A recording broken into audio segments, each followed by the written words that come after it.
അങ്ങനെ രാജ്യത്തിന്റെ പരമോന്നത പുരസ്കാരങ്ങളിലൊന്നായ പത്മശ്രീ കണ്ണൂരിന്റെ മണ്ണിലേക്ക് വീണ്ടും എത്തിയിട്ടുണ്ട്. തെയ്യം കലാകാരൻ ഇ.പി. നാരായണനാണ് ഈ പുരസ്കാരം അർഹനായിട്ടുള്ളത്.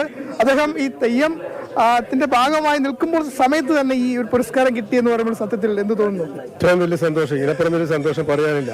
എൻ്റെ വളപട്ടണം മുച്ചോട്ടാവിലി ഞാൻ 32 വർഷമായി തിരുവടി വെക്കുന്നു. അപ്പോൾ അവിടെ നിന്ന് തന്നെ എൻ്റെ ആ ഒരു വിവരം എനിക്ക് കിട്ടുക വരുന്നത് ആ അമ്മേൻ്റെ വലിയൊരു അനുഗ്രഹമാണ്. അത് നമ്മുടെ സമുദായത്തിൽ തന്നെ ഏറ്റവും വലിയൊരു എന്താ വെച്ചാൽ നമ്മളെ ആൾക്കാർക്ക് ആർക്കും ഇങ്ങനെ ഒരു ഇത് കിട്ടിയിട്ടുണ്ടാവില്ല. അതുകൊണ്ട് നമുക്കും നമ്മുടെ സമുദായത്തിലും നമ്മൾ എൻ്റെ കൂടെയുള്ള എല്ലാവർക്കും ഏറ്റവും വലിയ സന്തോഷമായിരിക്കും. ഇതിനപ്പുറം ഇനി സന്തോഷം ഇനി എന്താ നമുക്ക് പറയാനില്ല. അത്രയും വലിയ സന്തോഷത്തിലേക്കുണ്ട്.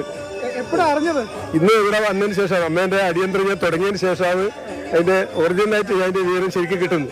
അപ്പോൾ അതന്നെ ഏറ്റവും വലിയ സന്തോഷമല്ലേ.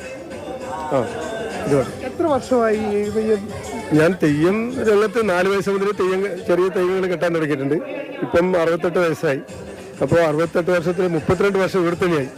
അതിലും കൂടുതൽ തെയ്യം കഴിച്ച സ്ഥലം വേറെയുണ്ട്. 50 വർഷം തുടർച്ചയായിട്ട് കിട്ടിയ സ്ഥലം വേറെയുണ്ട്. 50 വർഷം 13 വയസ്സിൽ കിരീടം വെച്ച സ്ഥലമുണ്ട്. അവിടെയും ഇതേപോലെ കഴിഞ്ഞ എൻ്റെ അപ്പുറത്തെ കൊല്ലാൻ 50 വർഷത്തിന് എല്ലാവരും അവരൊരു സ്വീകരണമൊക്കെ തന്ന് എന്നെ വിട്ടത്. അപ്പം ഇതാണ് എൻ്റെ ഏറ്റവും വലിയ ഒരു അനുഗ്രഹം എന്ന് പറയുന്നത്. അമ്മേൻ്റെ നടയിൽ വെച്ചിട്ട് തന്നെ അത് എനിക്ക് കിട്ടിയത് എനിക്കൊന്നും പറയാൻ പറ്റാത്തൊരു അത്രയും സന്തോഷമുണ്ട്. എല്ലാം കളിയാട്ടം സിനിമയുടെ ഭാഗമായിട്ടുണ്ടല്ലോ. കളിയാട്ട സിനിമയിൽ നമ്മൾ സുരേഷ് ഗോപിക്ക് എല്ലാ തെയ്യവും കെട്ടിക്കൊടുത്തതും അതിൻ്റെ ബാക്കിയുള്ള പിന്നണിയിൽ ഏകദേശം എല്ലാം ചെയ്തു കൊടുത്തത് ഞാൻ തന്നെയാണ്. അതിൽ എൻ്റെ ഒരു തെയ്യം കൂടിയുണ്ട്, കവിവറിൻ്റെ തെയ്യവും കൂടെ ആ സിനിമയിലുണ്ട്. എൻ്റെ കളിയാട്ടം നാരായണൻ എന്ന് അറിയപ്പെടുന്നത് തന്നെ. അതെ, ഇത്രയും വലിയ സന്തോഷം. അതിന് പറഞ്ഞിരിക്കെങ്കിൽ ഞാൻ സന്തോഷമാണ്. അതെ, എന്ത് പറയണമെന്ന് തന്നെ എനിക്കിപ്പോൾ ഒന്നും പിടികിട്ടുന്നില്ല. അത്രയും സന്തോഷമുണ്ട്. ഒരുപാട് ആൾക്കാർ വിളിച്ചു. ഇറക്കുമ്പോൾ കോൾ അറ്റൻഡ് ചെയ്യാൻ കഴിയുന്നില്ല. അങ്ങനെ കോൾ വന്നിട്ട് ആൾക്കാർ വന്ന് വിളിച്ച് അനുമോദനങ്ങൾ അറിയിച്ചുകൊണ്ടിരിക്കുന്നു. ഇപ്പോൾ സുരേഷ് ഗോപി ഇപ്പോൾ വിളിക്കാമെന്ന് പറഞ്ഞിട്ടുണ്ട്. അപ്പം പ്രസിഡന്റ് വിളിക്കാമെന്ന് പറഞ്ഞു. ഒരുപാട് തോറ്റത്തിൻ്റെ സമയമായി. നമ്മളെ അടിയന്തര കാര്യങ്ങളൊക്കെ നമുക്ക് അതിലൊന്നും വ്യതിചലിക്കാത്ത ഒരാളാണ് ഞാൻ. മറ്റുള്ള അതിൻ്റെ കാര്യത്തിലൊന്നും മറ്റൊരു തരത്തിലും നീങ്ങാത്ത ഒരാളാണ് ഞാൻ. അതുകൊണ്ട് എനിക്ക് ഏറ്റവും വലിയ അഭിമാനം കിട്ടുന്നുണ്ട്. അതിൻ്റെ എല്ലാ സംഭവവും നടക്കുന്നത് ഇടുന്നുണ്ട്.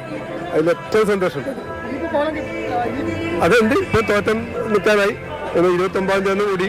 അപ്പോൾ അതിപ്പോൾ ഇങ്ങനെ കടന്നിപ്പം നാളെയും തോറ്റുണ്ട്. അങ്ങനെ എല്ലാം കഴിഞ്ഞിട്ട് പിന്നെ 29-ാം തീയതിയാണ് കൊച്ചുകോട്ട പകുതിയിൽ ഇറങ്ങേണ്ടത്. സന്തോഷം. എല്ലാ നിലയിൽ അതിനപ്പുറം പറയാൻ കഴിയില്ല. അത്രയും സന്തോഷം. ഇത് നമുക്ക് കിട്ടുകയെന്ന് പറഞ്ഞാൽ നമുക്ക് എന്താണെന്ന് എങ്ങനെയാണെന്നുണ്ടെങ്കിൽ അമ്മേൻ്റെ കടാക്ഷം തന്നെ പറയാൻ പറ്റും. അമ്മേൻ്റെ കടാക്ഷം തന്നെ. അതിലൊരു മാറ്റമില്ല. വളവട്ടം മുച്ചോട്ട് അതിൻ്റെയും ആ നമ്മളെ കാവിൻ്റെ പേരും കൂടെ എനിക്ക് ഏറ്റവും കൂടുതൽ സന്തോഷമുള്ളൊരു കാര്യമാണ് ഇവിടെ കഴിച്ചിട്ട്.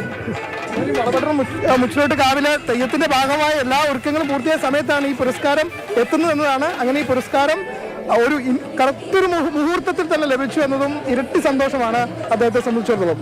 കണ്ണൂരിൽ നിന്നും ഷാജു ചന്ദ്രപ്പുരയ്ക്കൊപ്പം ഫെലിക്സ്, മാതൃഭൂമി ന്യൂസ്.